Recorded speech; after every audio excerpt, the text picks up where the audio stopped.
We are here on the north side of the Capitol. As you can see, this is what we call our Bravo elevation. Behind me is where the north stairway used to be. Structurally, the concrete underneath the granite stairs was in bad shape and needed to be replaced due to safety reasons and just the overall look of the stairwells themselves. On either side, there was a battlement as well that's historical to the building. Every single piece you see in front of me over here has a piece mark number, and it's basically a big jigsaw puzzle that every number has to go back to the same spot it came from. So when we take it down, we carefully number them, code them, and make sure we know exactly where they're going to go back when we put it back together. Once the new structure is in place, we'll put that puzzle back together and get all the pieces right where they came from. So we're currently standing on the south side of the state capitol. We did our most extensive stonework, cleaning, and repairs on this side. We wanted it to make sure it looked the best out of any side of the capitol. We just recently took down all the scaffolding. Up above, we've added some bird netting to keep all the pigeons from nesting up in the capitol columns. And we've also added some can lights, some down lighting that really add some cool lighting effects to this side of the building. So with all those new features and just the extensive amount of work we put into it, we're really proud of how this side of the building has turned out so far. We're also currently replacing the pavers we're currently standing on. We're going to put some new waterproofing down, and then we'll actually put back the same pavers down. They'll get cleaned, new mortar joints, new caulking joints, but that's just going to help any water infiltration that used to be on this part of the building. This is a very high-profile area of the building, being the main entrance into the Capitol. So we've taken a lot of care and a lot of research for this area to make sure that we're following through with the proper processes.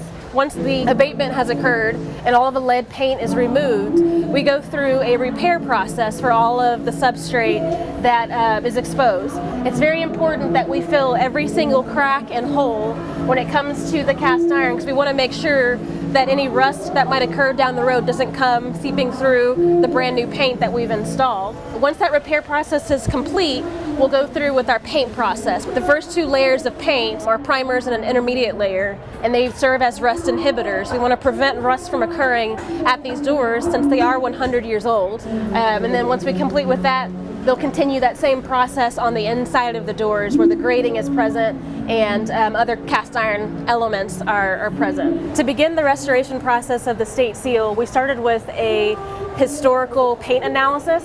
We had Evergreen Architects come down from New York and do an analysis on the historical seal to try and determine what paint colors were used previously on the state seal. So the color that you see on the state seal right now is the initial primer color. The color that you see behind it, the brown color, is the intermediate. In between each layer of paint, we do any repairs that are necessary. On the state seal itself, we haven't had to do as many repairs. The seal is actually in pretty good shape. We have had to seal around it to make sure that water doesn't get back behind the seal and create any water infiltration issues. So we're restoring it in place, and the next step after this is to use the intermediate color paint, the brown paint that you see here now. We'll paint it with intermediate, and then once that intermediate's complete, we'll go back with the historically accurate colors. We plan to do that within the next month and have the state seal completed early May. So right now we're standing at our India elevation on the south side of the Capitol. We are at the freeze level, so we are just about at the very top of the Capitol right now.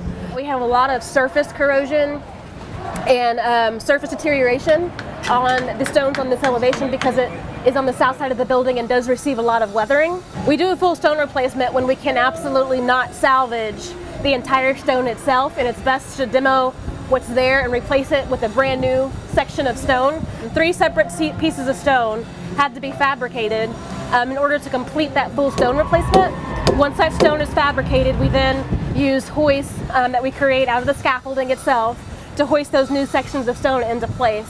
Some of these stones are upwards of 1 ton or more, so it does take multiple masons to hoist that particular stone into place and make sure that it's anchored appropriately and tied back into the building.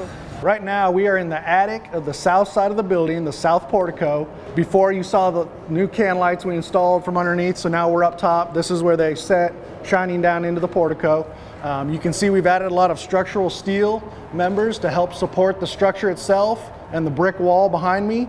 The structural engineers felt that we needed to add some actual structural beams and columns to make the wall safer and last longer. We added all this, it went really smooth. It's complete, it's all galvanized steel, and it's gonna last for a long time.